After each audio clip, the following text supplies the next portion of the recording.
রোগ সংক্রমণে সময় বা টাইম ফ্যাক্টর এর ভূমিকা কি?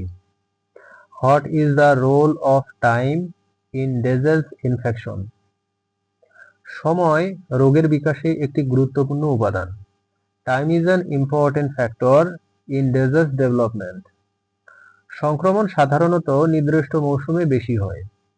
Infection usually occurs more in certain seasons. ছত্রাকজনিত রোগ বর্ষাকালে বেশি দেখা যায়। Fungal disease are more common in rainy seasons. Bacterial রোগ উষ্ণ ও আর্দ্র আবহাওয়ায় বৃদ্ধি পায়।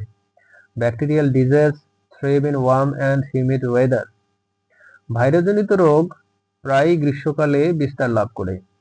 Viral disease often spread during summer. সময়মতো প্রতিরোধমূলক ব্যবস্থা নিলে ক্ষতি কম হয়। Timely preventive measure reduce damage. রোগ দেখা দিলে দ্রুত সাড়া দেওয়া জরুরি। Quick response after infection is essential. দেরি করলে রোগ নিয়ন্ত্রণ কঠিন হয়ে যায়। Delay make disease control difficult. তাই সময়মতো পর্যবেক্ষণ ও পদক্ষেপ নেওয়া আবশ্যক। Therefore timely monitoring and action R necessary. সঠিক সময় ব্যবস্থাপনা সফল রোগ নিয়ন্ত্রণের চাবিকাঠি। Proper time management is the key to successful disease control.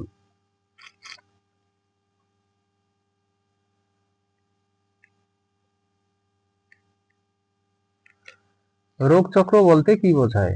What is meant by the disease cycle? রোগ চক্র হলো রোগের শুরু থেকে শেষ পর্যন্ত ঘটনাগুলির ধারাবাহিক প্রক্রিয়া।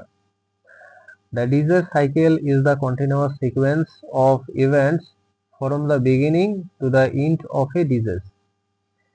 এটি জীবাণুর প্রবেশ, বৃদ্ধি, বিস্তার ও বেঁচে থাকার ধাপগুলো নিয়ে গঠিত। It includes the stage of pathogen entry, growth, spread and survival. প্রথম ধাপটি হলো ইনোকুলেশন, অর্থাৎ জীবাণুর গাছে প্রবেশ। The first stage is inoculation, meaning entry of the pathogen into the plant. এরপর ইনকিউবেশন বা রোগের লক্ষণ প্রকাশের অপেক্ষাকাল। Then comes incubation, the period before visible symptoms appear. তৃতীয় ধাপ সংক্রমণ বা ইনফেকশন ঘটে। The third stage is infection. পরে জীবাণু গাছের ভেতরে বংশবিস্তার করে এবং রোগ ছড়ায়। Afterward, the pathogen multiplies inside the plant and spreads.